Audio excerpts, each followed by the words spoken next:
Então, boa noite a todos e todas as colegas da supervisão, a mais um Segundou com a Paz. Nós estamos aqui com a nossa colega Maria Lúcia Lanza, que vai mediar, né, o Segundou com a Paz. Ele tem substituído as nossas sessões de estudo, desde que a secretaria não autorizou a liberação de ponto para as nossas reuniões com sessão de estudo. Então, a gente dividiu, né? A sessão de estudos está sendo na segunda, depois do expediente, e a reunião de conselho tem acontecido aos sábados, né? A nossa temática de hoje, vou passar primeiro a palavra para a Cidinha, né, que é a nossa presidente do Conselho Fiscal, e para Mazé e para Marli, para dar as boas-vindas para aqueles que estão aqui hoje. Então, Cidinha, fique à vontade para dar as boas-vindas para quem está na nossa reunião de estudos. Gente, pessoal, boa noite. Bom estar com vocês. Não podemos perder a oportunidade de estarmos juntos para nos fortalecermos com as ideias, com os pensamentos, com a clareza de conhecimento a respeito da nossa área de atuação e uma boa reunião. Hoje temos aí a Lanza, que é muito bacana, nossa colega, muito estudiosa, vai nos ajudar bastante com os conhecimentos dessa noite. Bons estudos para todos aí. Um abraço. Obrigada, Cidinha. Mazé, nossa diretora vice-presidente.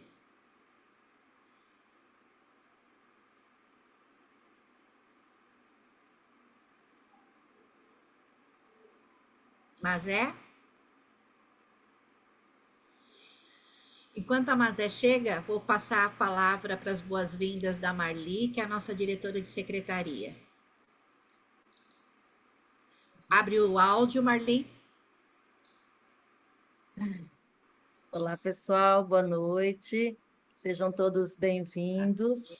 Sempre bom, né? Concordo com a Cidinha, estarmos aqui juntos, dialogando, né?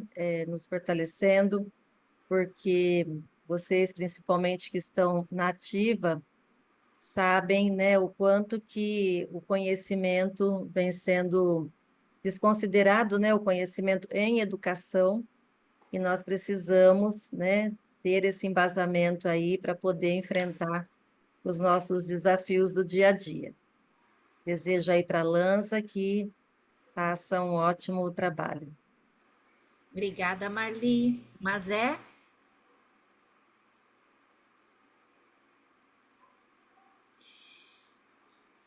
Vou começar então, pessoal. Depois a Mazé dá as boas-vindas para vocês, conforme a reunião vai acontecendo, né? Então, a nossa temática de hoje, né, pensando no ideário da supervisão de Alô? sistema. Oi, Mazé, Ai, abre. menina, não estava conseguindo ligar o som. Pronto, Que estamos te nervoso ouvindo. que dá, gente. Dá vontade de gritar aqui do lado de cá. Pessoal, boa noite. É sempre bom a gente estar junto e discutindo ideias, né? Porque eu acho que isso fortalece a nossa ação supervisora. E a Lanza, né, como disse, é uma estudiosa também da supervisão e dos seus temas, vai nos abrilhantar hoje com seus conhecimentos, né? E eu sei que ela é bem capacitada para isso. Sucesso, Lanza. Valeu, valeu, Mazé. Obrigada. Então, queria desde já, né, agradecer a disponibilidade da Maria Lúcia Lanza em fazer, né, em organizar esse momento de estudos para nós, pensando nesta nossa tarefa, né, que é de supervisão de sistema, e a partir da proposta da Lanza, né, que o tema de hoje é sinapses entre o macro e o micro em educação. O Plano Nacional de Educação e as suas implicações. Então, a gente vai estar conversando sobre isso, lembrando que a Maria Lúcia Lanza tem mestrado em educação, que ela faz parte da equipe de pesquisadores da REPUL, né, Rede Pública e Universidade, certo? Daí, se qualquer coisa você me corrige, tá bom? E que ou complementa a minha apresentação de você. E ela é atualmente a nossa diretora de assuntos educacionais e legislação desse nosso mandato na APASE. Muito obrigada pela sua disposição. Maria Lúcia, se quiser dar boa noite inicial antes de eu projetar, a gente já começa por aqui. Pode, fique à vontade. E a noite, né, é sua, você tem em torno de 1 hora, como a gente tinha conversado, 1 hora e pouco, e aí você vê como você quer mediar esse diálogo na noite de hoje. Com você, Maria Lúcia. Gente, boa noite, agradeço o convite. É um prazer estar com os colegas, e a gente vai, na verdade, conversar um pouquinho, né, sobre o Plano Nacional de Educação e as relações dele com todo o resto, tá certo? Então, pode mandar bala aí, Rosalba. O tema, como a Rosalba disse, eu pensei nessa imagem aí das sinapses, certo? Por causa das ligações, né? Então, pode passar, Rosalba. É, pode passar para o próximo. Vou começar aí com uma citação dessa escritora. Ela diz, em um dos seus romances, não vemos as coisas como elas são, nós as vemos como nós somos, né? Então, a interpretação que a gente dá para os fatos, ela é muito importante, e ela depende de quem somos nós, certo? Então, para dar o tom da nossa conversa aí, dos nós, quem somos nós? Pode passar. Pode passar. Alô? Bom, então, vou começar aqui com um resuminho da conversa, do nosso bate-papo aqui de hoje, né? O Plano Nacional de Educação, ele é o principal instrumento de gestão de política pública de um Estado, política pública de Estado de um país, tá certo? Nosso país, no caso. Mas se não houver conexão entre os que pensam as leis e os que têm o desafio de vivê-las e implementá-las, o plano fica esvaziado de sentido, ele se resume a um instrumento burocrático, ele deixa de ser o que ele deve ser, um orientador, por isso que ele é instituído por lei, né? Porque ele tem que dar as diretrizes, os princípios, os valores da educação no país. Agora, e o que a gente tem a ver com isso? Tudo, a gente tem tudo a ver. Nós temos a responsabilidade de opinar, de conhecer e de ajudar a construir as políticas públicas que estão previstas nos nossos planos, tanto no nacional como no estadual, nos estaduais, né, nos planos estaduais e nos planos municipais.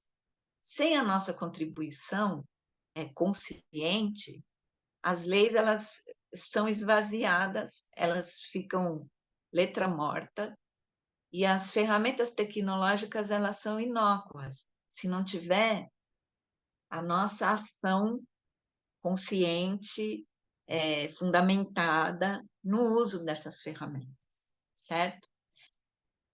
Por isso, é muito importante a gente dedicar um tempo de qualidade para estudar, refletir e ajudar a implementar essas políticas. Então, em resumo, sem a nossa participação ativa, inteligente, consciente, não há caminhos para melhorar de fato a educação. Fica só no plano das intenções, certo? Pode passar, Rosário. Então, para começo de conversa, eu pensei nessa analogia neurológica aí, né? As relações que nem sempre parecem óbvias, apesar de serem óbvias, entre o Plano Nacional da Educação, as pessoas que elaboram esse plano, aprovam ou rejeitam, ou deturpam, ou não colocam em prática, e as pessoas, a nossa vida cotidiana. Como é que a gestão de um plano repercute dentro de cada sala de aula, de cada escola, de cada diretoria de ensino, e não só nas instituições, também dentro das casas das pessoas, né? A sociedade brasileira tem os seus filhos na escola, certo? A formação dessas crianças e jovens, como é que vai, e adultos também, como é que vai repercutir no nosso cotidiano, no nosso dia a dia? Então, na verdade, a conversa vai ter esse tom aqui hoje, certo? E o quanto vocês puderem contribuir, as contribuições serão muito bem-vindas. Pode passar, Rô.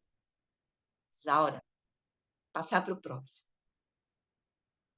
Então, dito dessa forma, né, vamos analisar todas as relações em cada casa, em cada diretoria de escola, parece muito abrangente, parece uma tarefa muito abrangente, mas é bom deixar claro que o nosso objetivo aqui não é só registrar as possíveis conexões que existem, sem aprofundar a análise sobre cada uma delas, certo?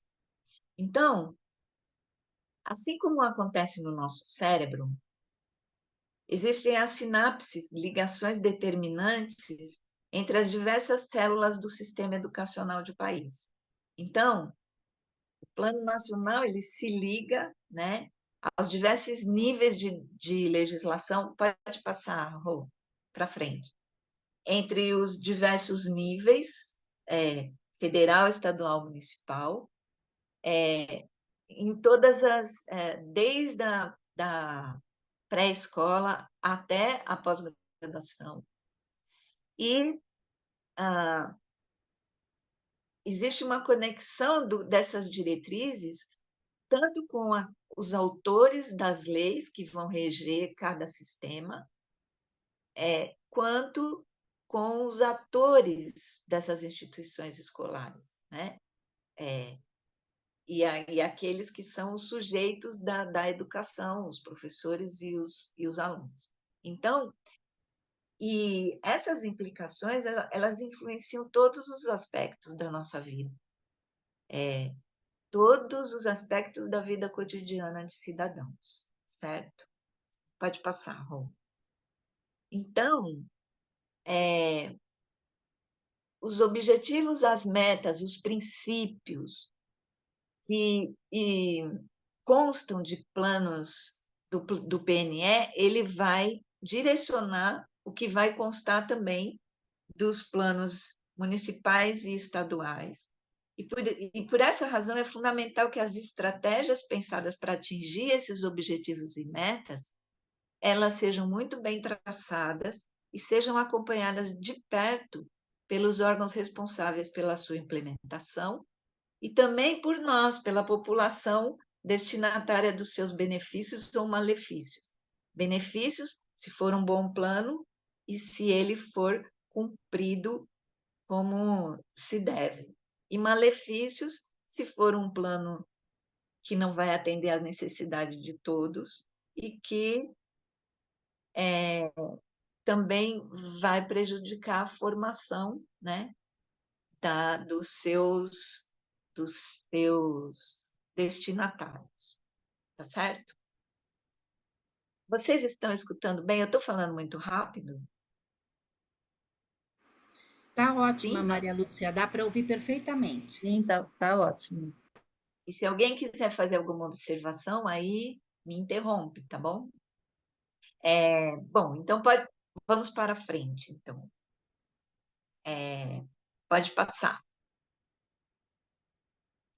Obrigada, Lúcia. Está ótimo para você também, que bom.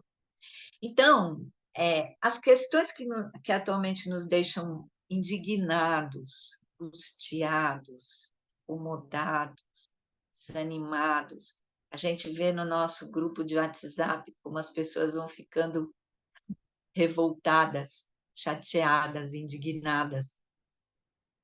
Quais são essas questões, então? Baixos salários, desmonte da nossa carreira, falta de profissionais qualificados, concessão injusta de bônus, criação de escolas cívico-militares, desmanche das bases científicas do currículo, científicas, humanas, artísticas, culturais, do currículo, do nosso currículo, a transformação de meras ferramentas tecnológicas em sustentação da atividade docente, como a crescente plataformização, por exemplo. Então, aquilo que é para ser uma ferramenta, e que é uma ferramenta que pode ser muito bem utilizada, acaba sendo de maneira totalmente equivocada, priorizada, e em detrimento da ação docente verdadeira, né? E todas essas questões estão diretamente vinculadas à atuação das pessoas que definem as diretrizes de governo ou que as ignoram, que não põem em prática, ou que não cumprem, ou que deturpam, certo? Então, é importante a gente ter essa consciência dessas relações, dessas ligações, para a gente ficar atento a elas e nos posicionarmos enquanto cidadãos e enquanto profissionais da educação também, enquanto supervisores de ensino, certo? Pode passar. Então,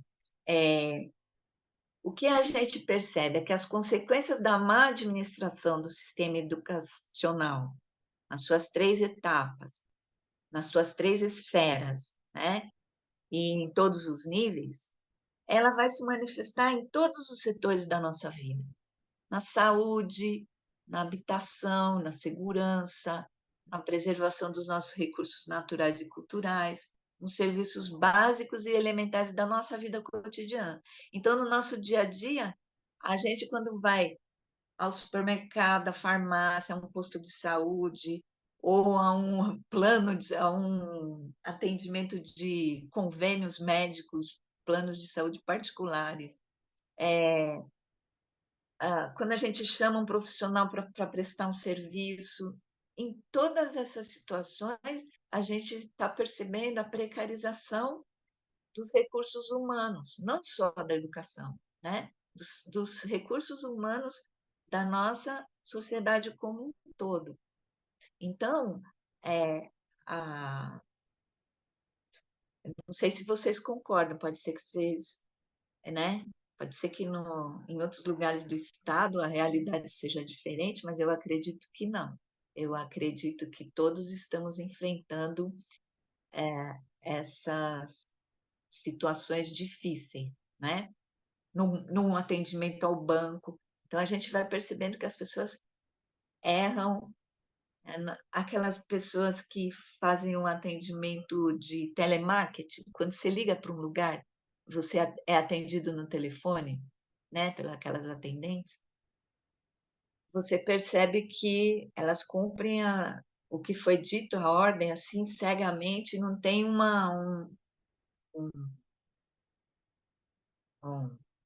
como é que eu posso dizer? Formação mesmo, para dar conta das questões que estão sendo postas ali pelo consumidor ou pelo paciente, ou seja, certo? Bom, pode passar, por favor, Rosário. Então, esse é um lugar comum, né? Um lugar comum que é uma grande realidade, que uma nação que não investe adequadamente na educação dos seus cidadãos, em pesquisa, compromete não só o presente, mas o futuro. Então, nós temos políticos aí, governantes, legisladores, que eles estão propondo em todos os níveis, né, no nosso estado principalmente, corte na educação, né, nas verbas de educação. Então, a gente não está conseguindo não está conseguindo, nem com esses recursos que deveriam estar acessíveis para a gente, e eles ainda querem cortar. Querem cortar porque não estão investindo adequadamente onde tem que ser investido. Tá certo? Pode passar. Bom, então, é por isso que o Plano Nacional de Educação é muito relevante. E tem uma enorme importância a gente optar por representantes em todas as esferas que tenham essa consciência da importância de um Plano Nacional de Educação. E não optarmos por representantes que vão defender apenas os interesses de uma pequena parcela da população, mesmo que cada um de nós, ou alguns de nós, pertençamos a essas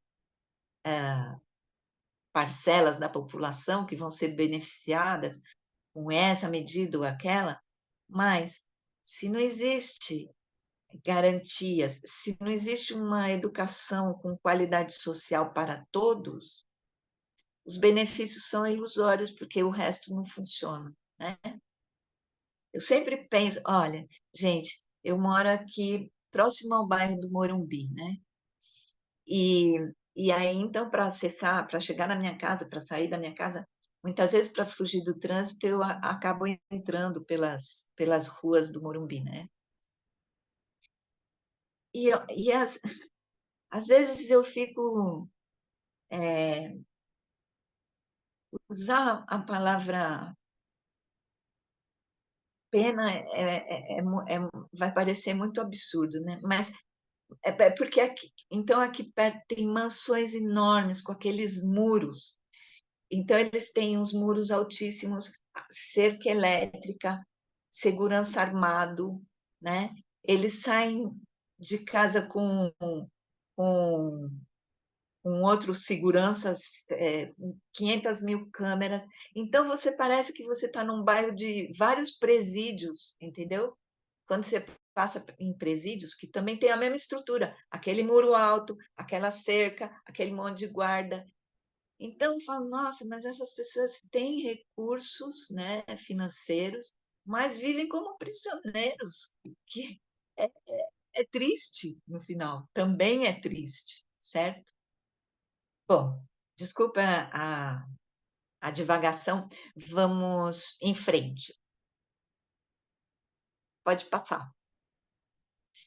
Então, como a gente está vivendo um momento aqui de renovação do Plano Nacional de Educação, o anterior, que a vigência foi de 2014 a 2024, venceu em junho, tá certo? E já foi encaminhado uma nova proposta de plano. Então, é importante para a gente que trabalha com educação que a gente conheça um pouco do plano e também entenda como é que ele foi elaborado, essa nova proposta, como foi elaborada, né? E quais as diferenças em relação ao plano anterior. Então, eu trouxe uma apresentação do novo plano que foi feita pelo MEC para apresentar o novo plano. Então, pode passar. Resumidamente, essa apresentação que eu coloquei a mesma apresentação que eles fizeram lá. Eu transpus aqui para a nossa reunião, mas é o material elaborado pelo MEC. Resumidamente, o que diz esse material? Ele explicita a situação do cumprimento das metas do plano de 2014 a 2024. Daquele plano que foi elaborado lá em 2014, o que a gente conseguiu pôr em prática? O que aconteceu de fato, certo?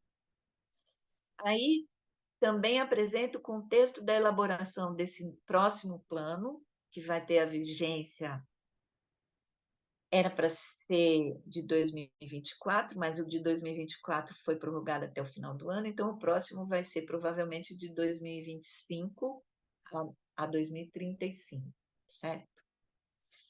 E também realizo uma comparação entre os objetivos, as metas e as estratégias desse novo plano com o anterior, certo? Então, é isso que a gente vai passar a acompanhar agora.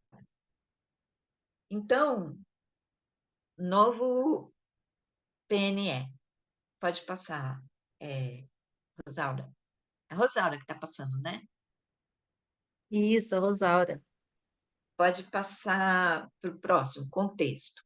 Então, em 26 de junho, né? Ou seja, ainda não faz 2 meses, né? Ele foi apresentado e como uma proposta de projeto de lei, tá certo? Do novo PNE. Como é que ele foi elaborado? A partir das contribuições de um grupo de trabalho que foi instituído pela Portaria 1112, de 27 de outubro de 2023. Também elaborada a partir da contribuição de debates e audiências com a sociedade e com representantes do Congresso Nacional, dos estados, dos municípios, dos conselhos e fóruns de educação, entre outros. E, finalmente, com as contribuições tiradas na Conferência Nacional de Educação, na CONAE, que foi, por sua vez, precedida por conferências municipais, intermunicipais e estaduais, tá certo? Então, o status do PNE 2014 e 2024, que teve a sua vigência concluída em 26/6, mas que foi prorrogada até 2025, o que aconteceu? Dentre os 56 indicadores propostos, 53 deles permitiram o cálculo do nível de alcance. Então, 4 indicadores já atingiram 6%. O nível de alcance médio, vejam, só 4% de todos os indicadores conseguiram atingir em 10 anos 100%. O nível de alcance médio dos demais é de 76%. Então, vamos ver qual foi a atuação da PASE nesse processo, nesse contexto de elaboração do novo Plano Nacional de Educação. A gente teve uma participação significativa, importante, tá certo? A gente teve assento permanente, temos ainda o assento permanente no Fórum Estadual de Educação, que é organizador e mobilizador das conferências de educação. Também participamos nas etapas preparatórias, municipais, regional e estadual, e na divulgação da Conferência Nacional Popular de Educação. Qual era o tema central? Reconstruir o país, retomada do Estado Democrático de Direito e a defesa da educação pública e popular, com gestão pública, gratuita e democrática. E participamos também da Conferência Nacional Popular de Educação, cujo tema foi Educação Pública e Popular se constrói com democracia e participação social, nenhum direito a menos e em defesa do legado do Paulo Freire. E também tivemos participação nas etapas preparatórias e na divulgação da Conferência Nacional Extraordinária de Educação, cujo tema foi Plano Nacional de Educação 2024 a 2034, Política de Estado para a Garantia da Educação como Direito Humano, com Justiça Social e Desenvolvimento Socioambiental Sustentável, certo? Então, como vocês podem ver, nós estamos participando desse processo, certo? Em alguma medida, estamos presentes, acompanhando, apresentando sugestões nesse processo de construção do próximo Plano Nacional de Educação. Bom, então, o nível de alcance do Plano 2014 e 2024. Então, aqui, o MEC fez o cálculo aqui nesse relatório do 5º ciclo de monitoramento dos indicadores em relação aos 53 indicadores. 4 já chegaram, superaram 100% de nível de alcance, como eu havia dito. 15 indicadores têm nível de alcance entre 90 e 100. 11 indicadores têm nível de alcance entre 80% e 90%. 14 indicadores têm nível de alcance entre 50% e 80%. E 9 indicadores têm nível de alcance inferior a 50%. Tá certo? Então, esse é o balanço do plano anterior nesses 10 anos de vigência, certo? Bom, agora vamos... como é que eles apresentaram a estrutura do PNE 2024, né? Esse que foi encaminhado para o Congresso, para aprovação. Então, dessa vez, eles estruturaram com objetivos. No anterior tinham só os indicadores. Nesse, tem 18 objetivos. Então, quais são as temáticas dos 18 objetivos? Vão tratar da educação infantil, alfabetização, ensino fundamental e médio, educação integral, diversidade e inclusão, educação profissional e tecnológica, educação superior e a estrutura e funcionamento da educação básica. Esses são as temáticas, né, os temas do novo plano, dos 18 objetivos. As metas. Para cada objetivo do Plano Nacional da Educação foram estabelecidas metas que expressam a qualificação desses objetivos. Os objetivos são mais amplos e as metas vão qualificar cada um desses 18 objetivos. O novo plano contém 58 metas. Vai qualificar e quantificar, né? Isso também, para quantificar, isso mesmo. A quantificação. Obrigada, Marli. Eu falei qualificação, mas é qualificação também e quantificação. Obrigada. E as estratégias, as principais políticas, programas e ações envolvendo a União, os estados, o Distrito Federal e os municípios para o alcance dos objetivos propostos, daqueles 18 objetivos. E as estratégias não são exaustivas, elas não são exaustivas aqui no Plano Nacional de Educação, porque elas podem ser complementadas nos planos decenais dos estados e municípios e do Distrito Federal, tá certo? Então, há essa abertura para que os entes federados elaborem os seus planos, desde que eles cumpram os objetivos e as metas, tá certo? As estratégias, cada ente federado vai pensar na sua, certo? Daí a importância da gente acompanhar o nosso plano estadual de educação, tá certo? A questão do financiamento, a questão dos objetivos propostos, é muito importante a gente acompanhar se os objetivos estão sendo adequadamente atendidos, tá certo? Bom, os princípios. Então, aqui eles colocaram na apresentação que o princípio da equidade atravessa todos os 18 objetivos do PNE. Deixa eu perguntar uma coisa para vocês. Qual a diferença de equidade e igualdade? Alguém?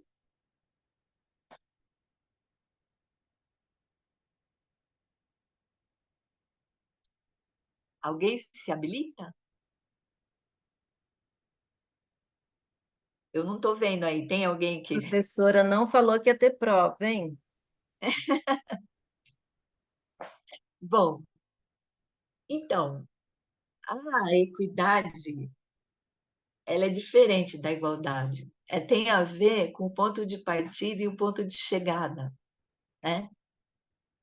Porque quando você vai tratar alguém com equidade, você vai ver do que essa pessoa precisa,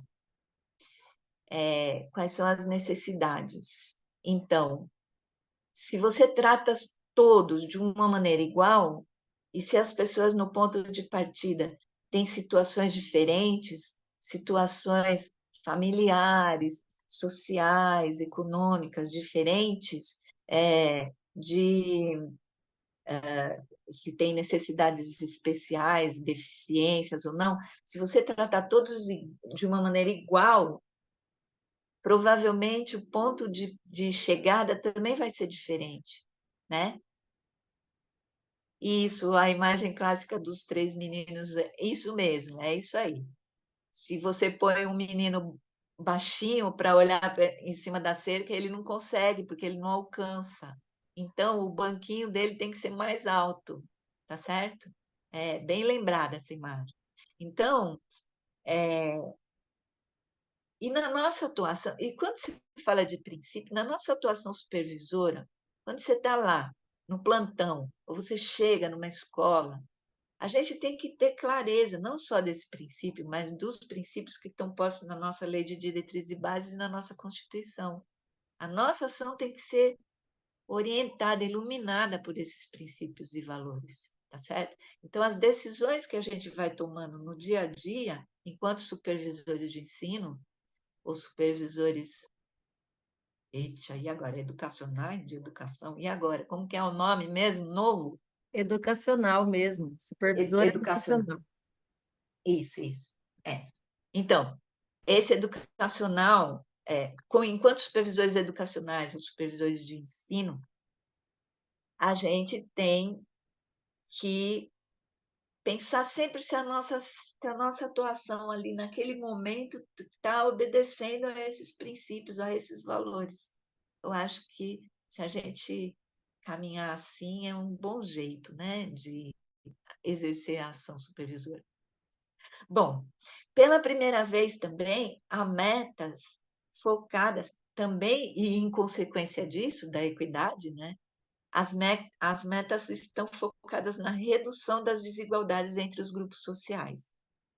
E, para todos os objetivos, há também estratégias específicas, com foco na equidade e no atendimento das modalidades de ensino, certo? Então, eles dizem, o MEC, na apresentação, que essa é a estrutura do PNE 2024. Então, vamos em frente. Quais são as temáticas? As 18 temáticas, né? Elas se referem à educação infantil, alfabetização, ensino fundamental e médico é bom, ensino médio e, bom, vocês estão acompanhando, né, na apresentação, não vou repetir porque isso eu já falei, e a gente sabe também, está dando conta de todas esses aspectos da educação. A novidade aqui é a educação profissional e tecnológica, que não constava do plano anterior. Mas aí a gente vai dar uma olhadinha no comparativo entre eles. Então, quais são as inovações que eles acreditam ao novo plano nacional? Tem ênfase na qualidade da educação infantil, da educação profissional e tecnológica, do ensino superior e na formação de professores. Isso é inovação. Tem nos outros aspectos também, mas isso já constava de 2014, tá certo? Então, eles estão enfatizando padrões de qualidade nessas etapas, certo? Aprendizagem com equidade, novas metas, desculpa. Alfabetização no segundo ano, aprendizagem no ensino fundamental, no ensino médio e redução nas desigualdades em aprendizagem. Então, eles foram quantificando metas e metas mais ambiciosas do que no plano anterior, a gente vai ver. Educação escolar indígena, educação do campo e educação escolar quilombola. Metas específicas para ampliação da oferta nessas modalidades. E educação integral, novo objetivo de conectividade, educação para as tecnologias e cidadania digital, estratégias de fortalecimento do tempo integral na perspectiva da educação integral, e estratégias de fortalecimento da educação ambiental, e ERER, e educação em direitos humanos. Tá certo? Então, essas são as inovações. Tudo bem até aqui? Tudo certinho? Ok, tudo certo. Ok. Bom, aí eles apresentaram o comparativo entre o plano de 2014 e 2024. Eles pegaram cada objetivo e foram colocando as metas, que estão quantificadas, como você está vendo, e qualificando cada uma das metas. Então, ampliar a oferta de matrículas em creche e universalizar a pré-escola. Então, aqui, ao lado de 2014, dizia que era para universalizar até 2016 a educação infantil, certo? E na meta B das creches, dizia que tinha que aumentar o percentual da população de 0 a 3. Só conseguimos 42% nessa meta, certo? Meta 1B, por exemplo, reduzir a no máximo 10 pontos percentuais a desigualdade de acesso à creche entre as crianças do quintil de renda familiar per capita mais elevado e as do quintil de renda familiar per capita mais baixo, até o final da vigência desse plano. Então, em 2014, no plano de 2014, não tinha essa meta, tá certo? E a gente, mesmo assim, tinha 25%, a gente conseguiu, mas eles querem reduzir a no máximo 10% percentual das crianças com direito à creche. Pessoal, eu não vou ficar lendo um por um, tá certo? Porque não faz sentido a gente ficar fazendo uma leitura aqui. Esse material vai ser disponibilizado para vocês e também a gente consegue no site do MEC, tá certo?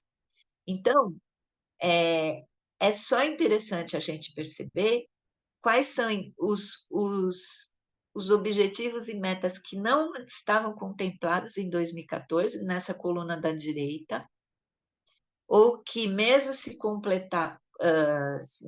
contemplados, eles ficaram com um percentual abaixo do que era esperado, tá certo? Então, a gente tem o acesso à educação infantil, e agora a qualidade da educação infantil. Pode passar para o segundo objetivo. Então, antigamente, no plano de 2014, se falava em percentual de garantir o acesso. Agora, em 2024,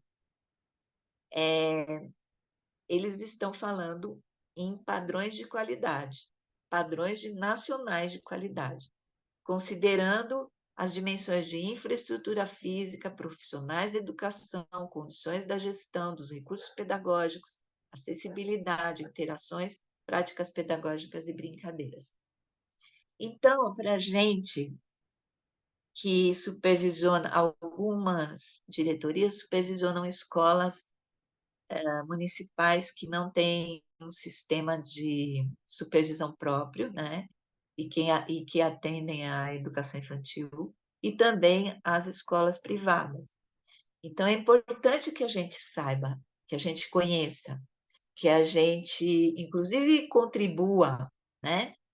Para que essas metas sejam atingidas, tá certo? É importante a supervisão saber.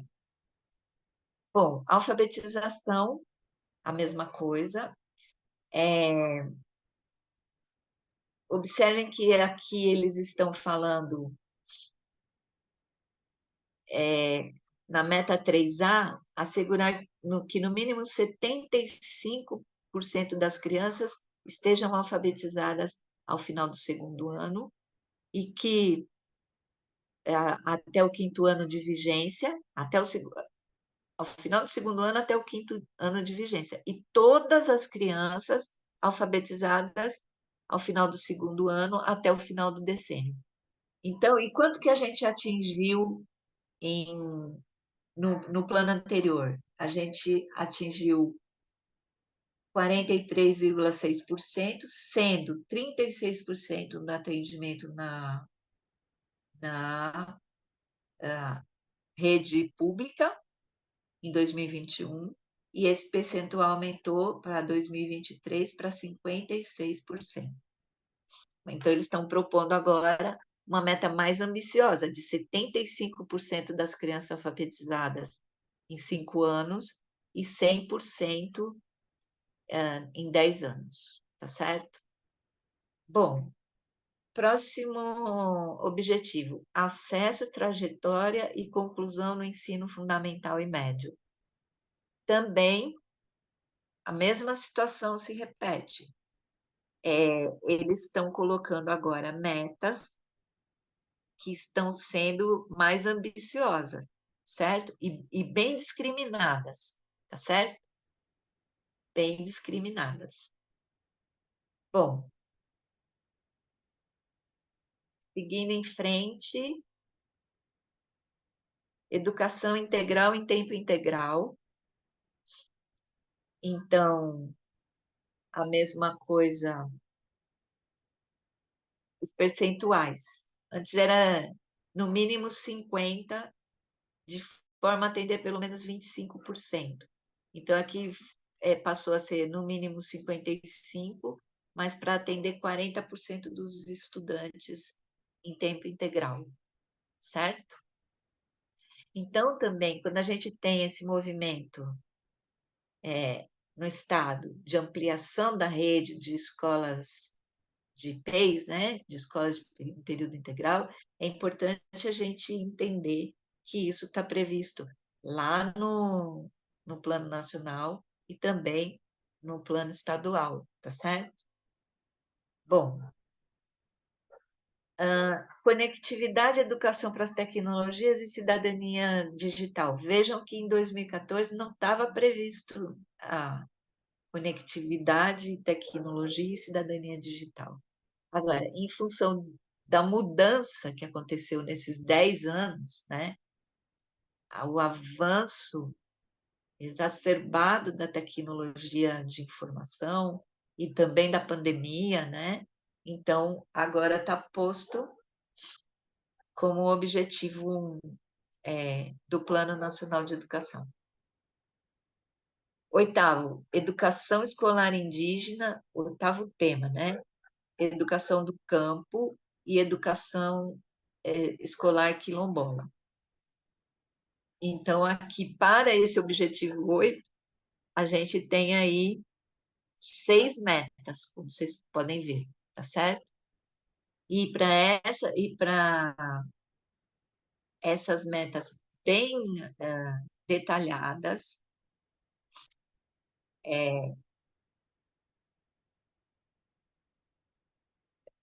nós temos aqui, ó, elevar a escolaridade média da população de 18 a 29 anos, de modo a alcançar, no mínimo, 12 anos de estudo no último ano de vigência desse plano, né? E igualar a escolaridade média entre negros e não negros declarados ao IBGE. E aí, o último resultado de 2023, para o primeiro a gente tinha 40%. Agora, esse 89% diz respeito à educação indígena, certo? Então, aqui tem que ir lendo e analisando e vendo quais as diferenças e analisando nas diretorias de ensino, nas diretorias de ensino de vocês. Como que está isso aqui? Está maior ou está menor? Porque aqui esses percentuais são do Brasil, né? Eu acredito que em municípios os resultados serão melhores em alguns municípios de São Paulo e pode ser que alguns sejam até piores, tá certo? Em relação aos diferentes objetivos. E esse é um trabalho importante da gente fazer enquanto supervisores. Ou não?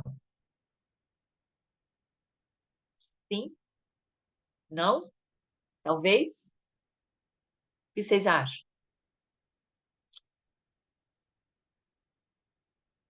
Pena que eu não estou vendo a cara de ninguém. Ah, puxa, essa tecnologia, viu? Bom, aí vamos para o próximo. Nona, educação especial, a perspectiva da educação inclusiva e educação bilíngue de surdos. Também, da mesma forma, o que aconteceu em 2024 e o que aconteceu até 2024, que vai acontecer nos próximos 10 anos, e comparar e ver a quantas nós estamos. Ali, por exemplo, percentual de matrículas na educação básica, de 4 a 17 anos, com deficiência, transtornos globais, altas habilidades ou superdotação. O novo plano quer universalizar essa oferta de atendimento. E o plano anterior, até o final desse ano, até junho, a gente conseguiu, até o final de 23, a gente conseguiu só 47%. Estão vendo aí? Então, o quanto a gente ainda tem que andar caso o plano seja aprovado, né? Porque daqui a pouco a gente vai ver a tramitação dele como há quantas anos. Bom, educação de jovens e adultos, 10º objetivo. Então, na verdade, a gente já tinha uma meta de superar o analfabetismo, mas ainda, infelizmente, a gente ainda tem analfabetos no nosso país, certo? Então, vamos para o próximo. Acesso, permanência e conclusão na educação profissional e tecnológica. Então, eles estão propondo uma ampliação. Engraçado, porque eles colocaram como novidade lá no começo, mas aqui já tinha no 2014. Isso aí precisa investigar, por quê? Lá, no começo, quando eles apresentaram as novidades, eles apresentaram que a educação profissional e tecnológica. Ah, não, desculpa. Não, é a digital. Esquece o que eu estou falando. É a digital. Isso. Quem que falou aí no meu município não apagou, eu não vi. A Quem que Patrícia, falou? deixa eu ver. Patrícia? Patrícia? Que no seu Isso. município que eu não apareceu e sumiu, eu não consegui ler o que você falou. O Eu vou que ler que para ela você. falou? Tá bom. Partindo da ideia de que somos. A primeira ela falou, sim, Lanza, concordando com você, né? Partindo da Uhum. ideia de que somos sujeitos de garantia de direitos, temos sim que não só atuar, mas levantar dados para proposições de ações. No meu município, a inclusão dos negros não ocorreu neste PNE que finda agora. Pois é. Então, é nosso papel fazer isso, sabe? E é um papel que é importante, né? Não só como profissionais da educação, mas como cidadãos mesmo. Bom, desculpa, eu confundi lá o-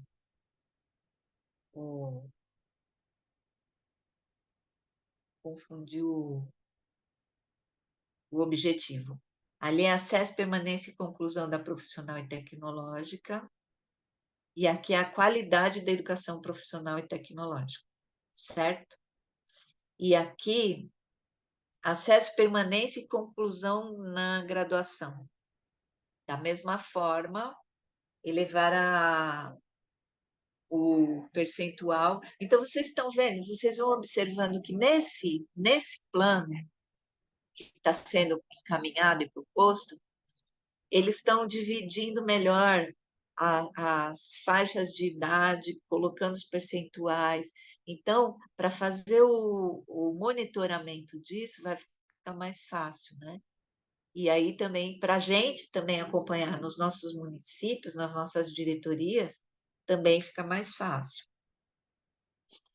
Bom, a qualidade da graduação, então, garantir a qualidade dos cursos de graduação, com padrões nacionais de qualidade, ampliar o percentual de docentes em tempo integral para 70%, no mínimo 50%. Antes a gente tinha 56%, e na rede privada, que é bem grande na graduação, né? Só 27% com dedicação exclusiva. Então, todos esses dados, todas essas informações, elas podem ser objeto de estudo nas diretorias de ensino, cada diretoria de ensino, e tomando consciência de cada uma dessas metas e analisando em comparação com a realidade de vocês. Como é que isso está? Como a Patrícia fez, ela falou, no meu município a inclusão dos negros não aconteceu. Então, isso é importante. Como é que a nossa ação supervisora, a gente pode pensar em ações regionais para fazer com que isso aconteça, para conferir mais equidade à oferta de matrículas, por exemplo? Então, esse é um desafio para a gente, interessante.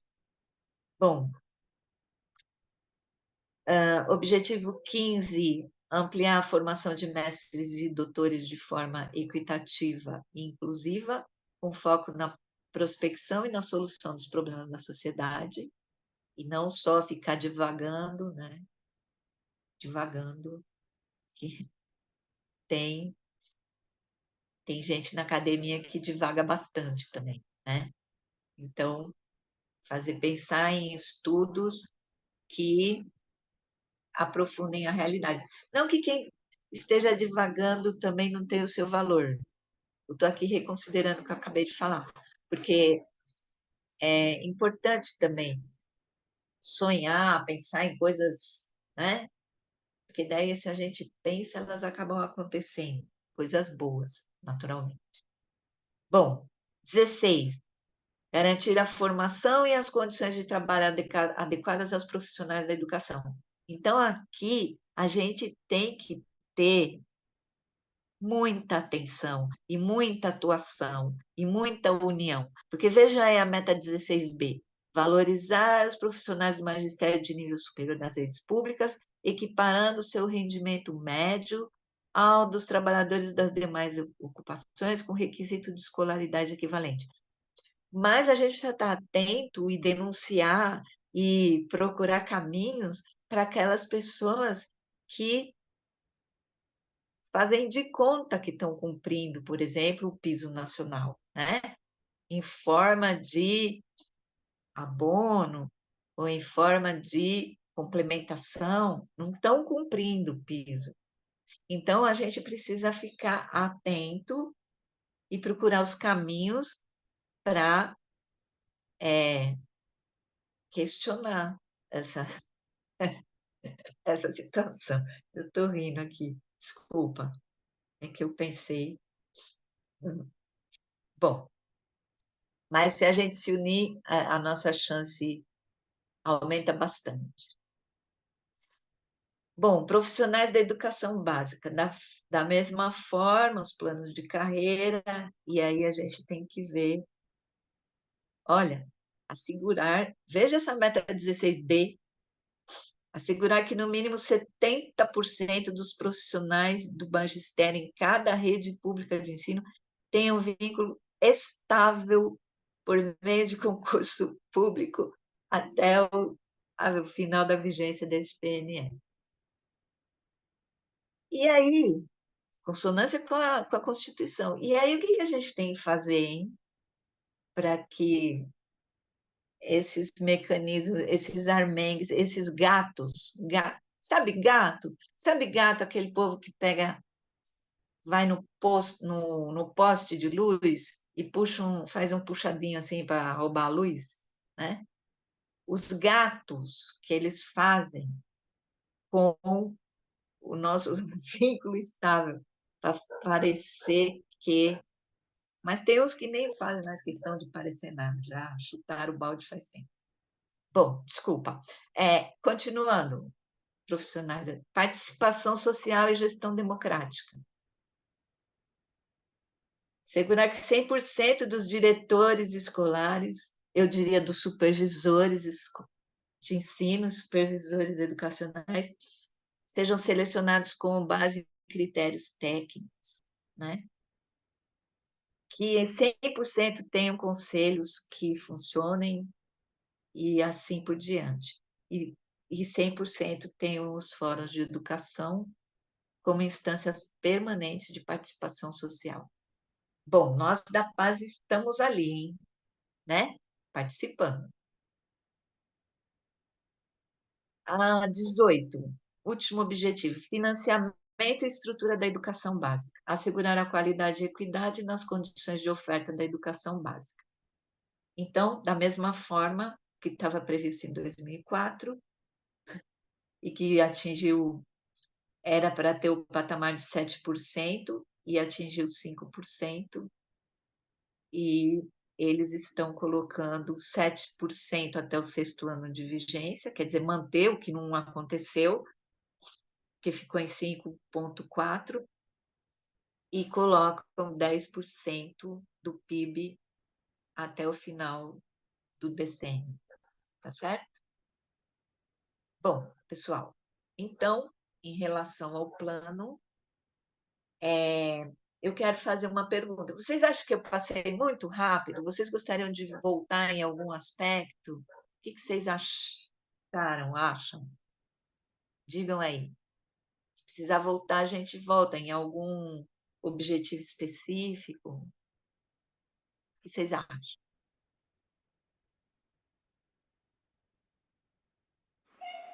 Acho que dá para tocar, Lanza. Certo, tá bom. Ok. Então, vamos lá. Vamos ver como está a tramitação deste projeto de lei. Pode passar. O plano ele foi encaminhado ao Congresso como projeto de lei de número 2614-24, no dia 27 de junho, certo?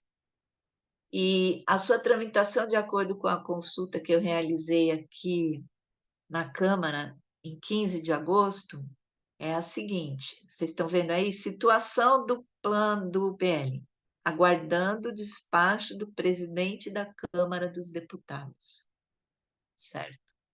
Então, se ele vai ser aprovado, se eles vão apresentar 15 mil emendas para tirar aqui, tirar ali, diminuir ali, não sei o quê, está dependendo de quem? Quem que vai fazer isso, né? É a Câmara dos Deputados, mas os deputados são eleitos por nós. E a gente tem que, enquanto eleitores, se manifestar, enquanto cidadãos. Sim, não ou talvez? O que vocês acham? Bom, próximo. Então, o que aconteceu desde o dia que entrou o plano, no dia 27 de junho? Então, ele foi apresentado pelo Poder Executivo, né? Daí foi apresentado uma mensagem pelo Poder Executivo que, nos termos do artigo 61 da Constituição, submete à deliberação do Congresso Nacional o texto do projeto de lei que aprova o Plano Nacional de Educação para o decênio 2024 e 2034. E, no dia 2 de julho, foi apresentado um requerimento de constituição de comissão especial de projeto pelo deputado Rafael Brito, do MDB de Alagoas e outros, que requer a criação de uma comissão especial destinada a proferir parecer ao projeto de lei que aprova o Plano Nacional de Educação. Então, Então, está nessa situação. O que nós, enquanto profissionais da educação e cidadãos, como é que a gente pode participar desse processo, certo?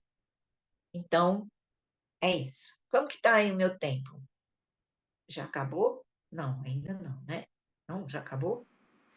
Ih, quase, né? Quase, Já, quase. quase, Vamos lá. Já são 7h30. 7h30. É, a gente teve um probleminha técnico, né? Que coisa. Bom, aí então vamos passar para frente. A pergunta que eu faço é a seguinte: como que a gente compartilha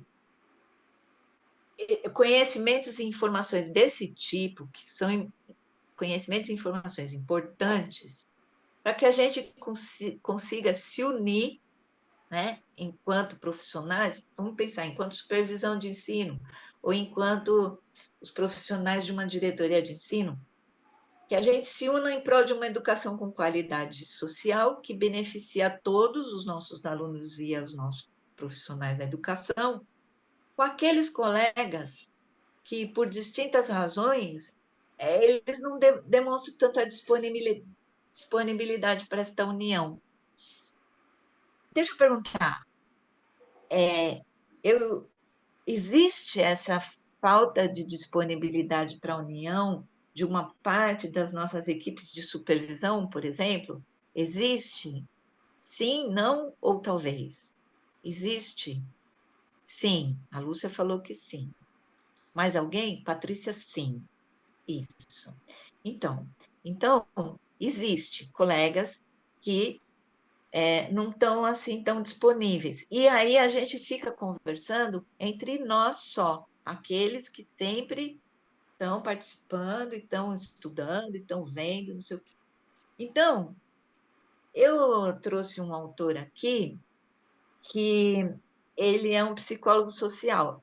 E eu acho que a psicologia social pode nos subsidiar nesse desafio, né?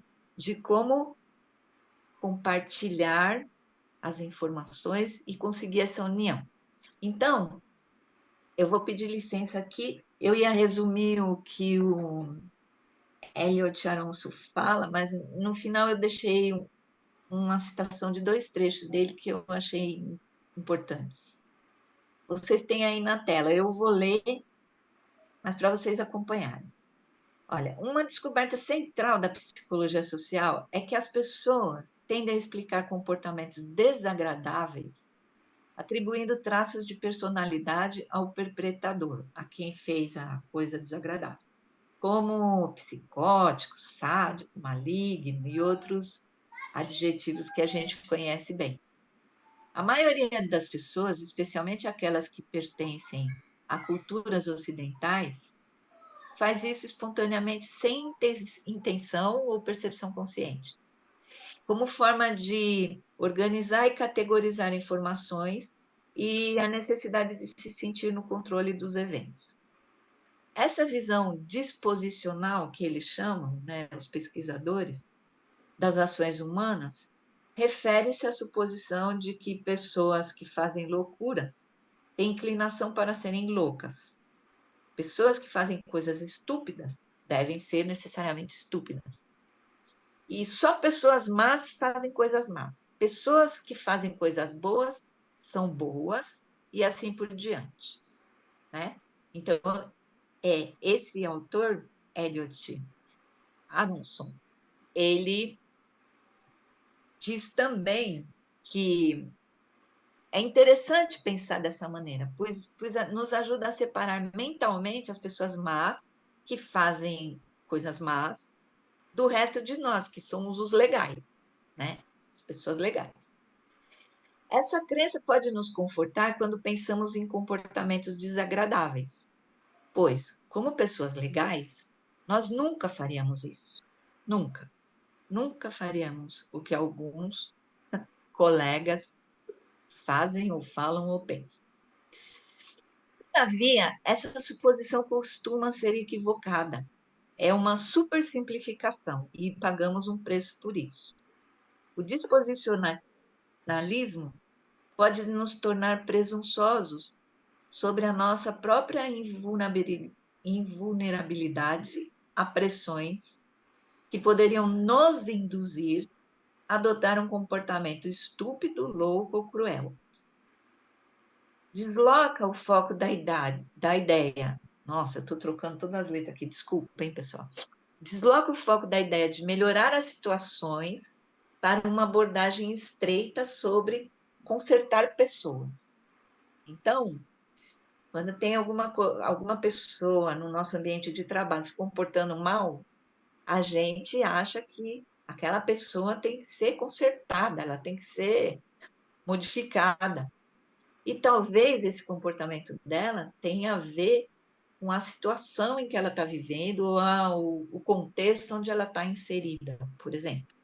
Então, ele vai falar, um outro pesquisador, Henri Tajfel, ele desenvolveu a teoria da identidade social, que, pode passar, Rosalba, que descreve como a nossa participação em grupos religiosos, políticos, regionais, nacionais ou ocupacionais, ele dá ali os exemplos. Como ele é norte-americano, ele fala, então, esses grupos como batistas, muçulmanos ou judeus, texanos ou nova-iorquinos, bombeiros ou enfermeiros, estimula uma sensação de pertencimento e de autoestima, moldando o nosso pensamento sobre pessoas de dentro e pessoas de fora desse grupo, né?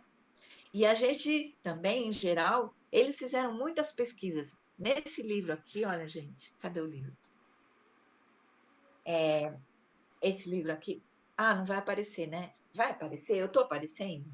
Sim, Não, está né? aparecendo. Ah, estou aparecendo. Então, esse livro aqui é o Animal Social. Ele relata muitas pesquisas para chegar a essas conclusões aqui. E pesquisas feitas em laboratório e também fora de laboratório. Mas aí ele fala que é interessante aplicar em laboratório, porque senão pode complicar muito a situação, se você vai fazer com as pessoas diretamente nas situações reais. Mas tem estudos também em situações reais. Bom, e aí ele diz ali, numa certa altura do livro, para mim, pessoalmente, um dos aspectos mais fascinantes do animal social é a necessidade de nos vermos como pessoas boas, inteligentes, sensatas. E observar como essa necessidade costuma nos levar a fazer coisas que não são nem boas, nem inteligentes e nem sensatas. Tá certo? Então, eu acho que aqui tem algumas dicas para a gente pensar, né, como são os nossos grupos de trabalho e como que eu estou me comportando nesses grupos, né? Até que ponto eu rotulo as pessoas de legais ou não.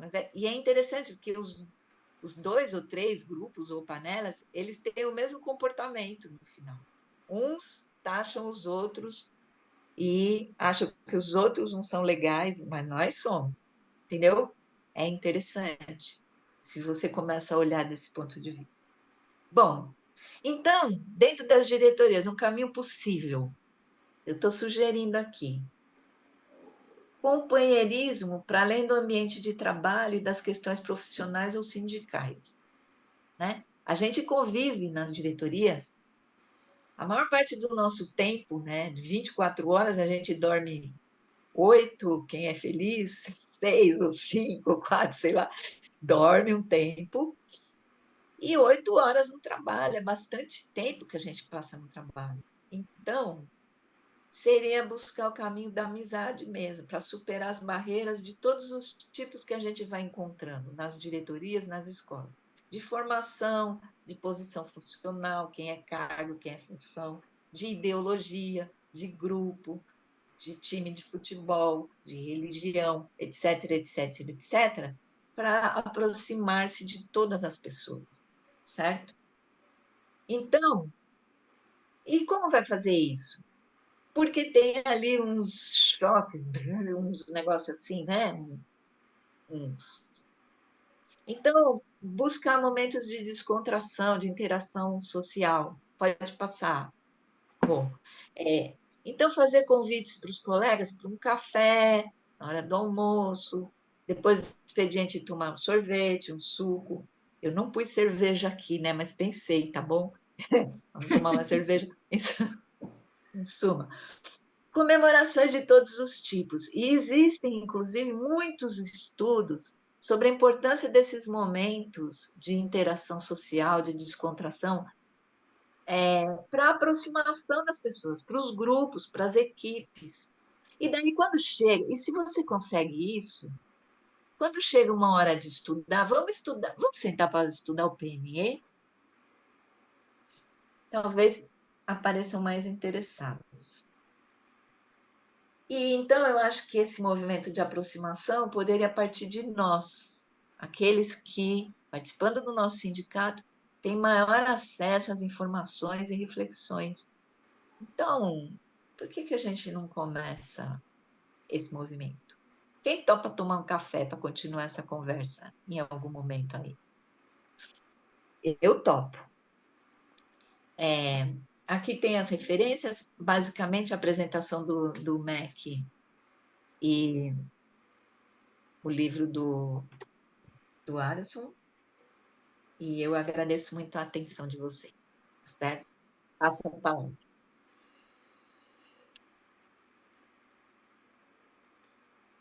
Alguém tem alguma pergunta? Pergunta não, né? Colocação, alguma questão?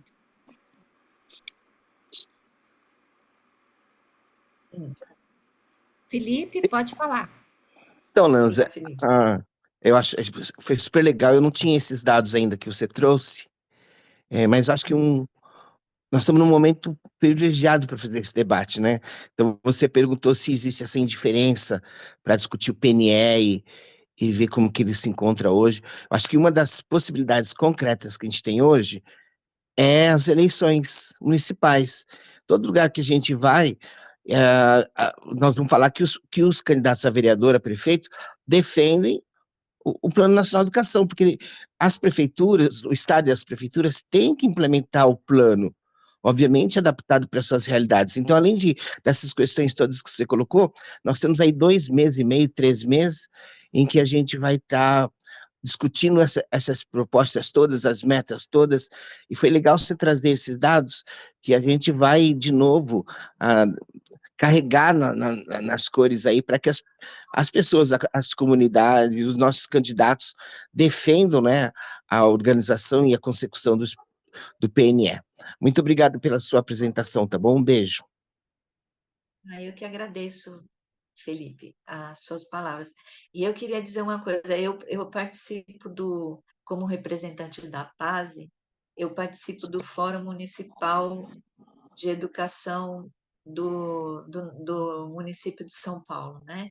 E lá houve uma proposta, na última reunião que aconteceu no dia 6 de agosto, de elaboração, eles vão elaborar lá no fórum, no município de São Paulo, eles vão elaborar uma carta proposta para procurar as candidaturas, os candidatos, e apresentar com as propostas da educação, que é importante que eles garantam, que eles se comprometam com o que a gente está indicando nas cartas, né, de propostas. Então, essa é uma ideia para fazer nos municípios.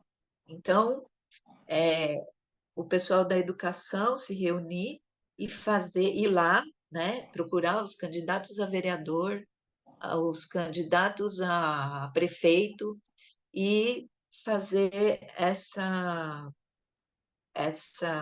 demanda, né? Demanda e falar, ó, é isso que a gente espera. Se você se comprometer, né? Você tem o nosso voto, mas se a gente votar em você, você não fizer, vai ter uma cobrança pesada, sabe? E, se possível, conscientizar também a população, os pais, os conselhos de escola, da importância de ter essa participação e essa indicação, tá certo? Bom, mais alguma questão? Obrigada, Maria Luísa. Obrigada. O chat você que está lendo, né, Lanza? Aparece aqui. Quando é pequenininho, porque aparece e logo desaparece. Se não é uma coisa comprida, eu consigo ler tudo, mas se for, eu estou vendo. É, então, A Patrícia pergunta, você quer ah, fazer a pergunta ou posso ler, Patrícia? Ó, eu penso que a apresentação foi muito boa para a gente se preparar para o nosso fórum. A supervisão participa dos conselhos, vai participar da construção dos planos em vários municípios. Sua apresentação nos ajudou muito. ai, que bom, fico feliz.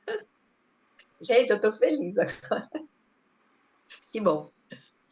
Deixa eu ver. Bom, Eu gostaria também de comentar, Lanza, sobre hum, esse autor que você trouxe, né? Eu não conhecia, né? Mas achei muito interessante essa questão, né, da gente sempre se achar boa, né? E o problema são os outros, né? E até vou contar uma experiência minha que me deixou assim bastante atenta em relação a isso, né? Uma experiência prática. Eu tenho uma fisioterapeuta que ela é assim muito estudiosa, ela estuda psicanálise, né? Então ela faz um tipo de fisioterapia que é com a mão, né? Então você fica numa maca e ela fica lá e ela dá abertura para a gente conversar com ela. Então, imagino que eu ia lá quando eu estava naquele meu auge de estresse e falava da diretoria e falava dos meus colegas e reclamava. Aí ela me escutava, conversava, tal. Um dia eu fui saindo da sala, ela foi me cumprimentar, né, despedir de mim. Ela falou assim para mim: quando que você vai deixar a arrogância de lado? E me mandou embora. Eu falei assim: como assim eu arrogante? Então é um pouco isso, sabe? Porque ela fez uma leitura do que eu falava a partir dos estudos psicanalíticos dela, né? E o problema não são os outros, né? A gente tem que se unir para resolver as situações, né? Tem pessoas, lógico, que estão em outro estágio, às vezes, né? Não percebe coisas que você percebe, mas não é por aí, né? Ela quis dizer que não é por aí que você vai resolver, né? Ficando contra os colegas, né? Nossa, para mim foi difícil, né? Engolir, mas me ajudou a refletir, né? é. Eu E achei a bem gente, bacana. Marli, quando você classifica as pessoas, esse é um boçal, esse aí é, né? É, a gente está vivendo essa polarização agora com os partidos. Quem gosta desse candidato é um boçal, ou quem é um obtuso, é um radical, não sei o quê, entendeu? E aí a gente acaba classificando as pessoas e deixa de aprender com elas, sabe? É, eu vivi uma situação é, no, na, no, com minhas filhas. Vamos escolher um lugar para fazer meu aniversário, que é a semana que vem. Daí eu falei, e se a gente fosse nesse bar que é Boa! legal, não sei o quê? Aí a minha filha falou, não, lá só tem perua, só tem. É, elas usam os termos que eu nem sei direito o que é, mas já classificou a clientela todinha do lugar, né? Aí eu falei, não, eu vou te mandar o animal social, sabe? Você classifica todo mundo, põe naquele rótulo, bate o carimbo, esses aqui eu não quero saber, eu só quero saber desse. E aí você deixa de aprender coisas e você perde a oportunidade também de ensinar, né? Compartilhar os seus conhecimentos, a sua visão de mundo. Eu acho que é por aí. Não? Hum. Deixa eu só falar uma coisa. Eu participei de uma coletânea, escrevi um texto para uma coletânea que chama Sem Fronteiras, né? Sem Fronteiras. Era o tema. E aí cada pessoa escreveu sobre esse tema, Sem Fronteiras. E aí eu abordei justamente a questão das fronteiras entre os grupos, sabe? As fronteiras que a gente vai delimitando. E na nossa função supervisora, a gente passa numa escola, noutra escola, se reúne com os coordenadores, com os diretores, com o setor. E aí você vai percebendo como os grupos vão delimitando ali as fronteiras, não aquele grupo de lá, não esse grupo daqui. A gente, na função supervisora, a gente tem a oportunidade de transitar pelos diversos grupos. E, gente, eu fiquei 30 anos como supervisora, eu aprendi muito com todos os grupos, com todas as equipes, tá certo? Então, acho que a gente tem que se abrir para isso. Bom, mais alguma coisa? Mais alguma observação? Mas alguém gostaria de colocar alguma coisa, perguntar?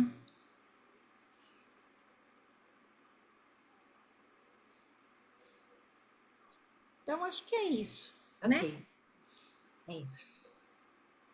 A Maria Luísa Erdmann tá te dando parabéns, a Chelsea também. Ah, eu Parece- agradeço muito, viu? Agradeço. E é um trabalho com base em nós, né?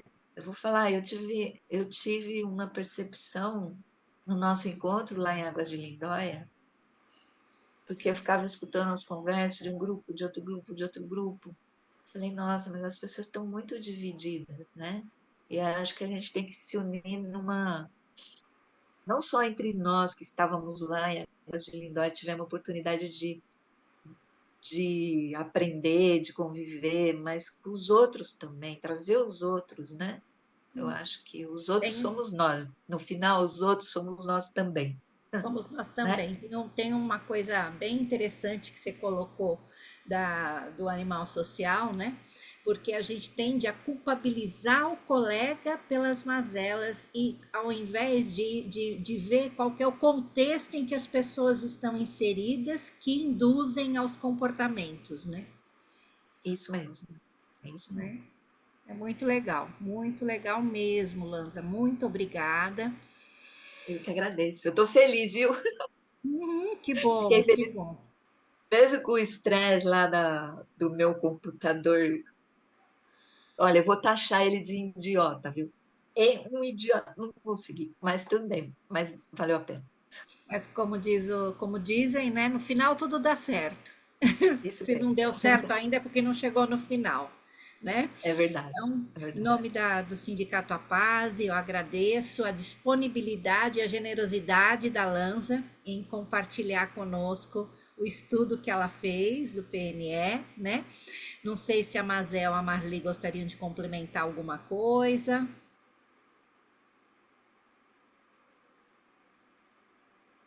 Não?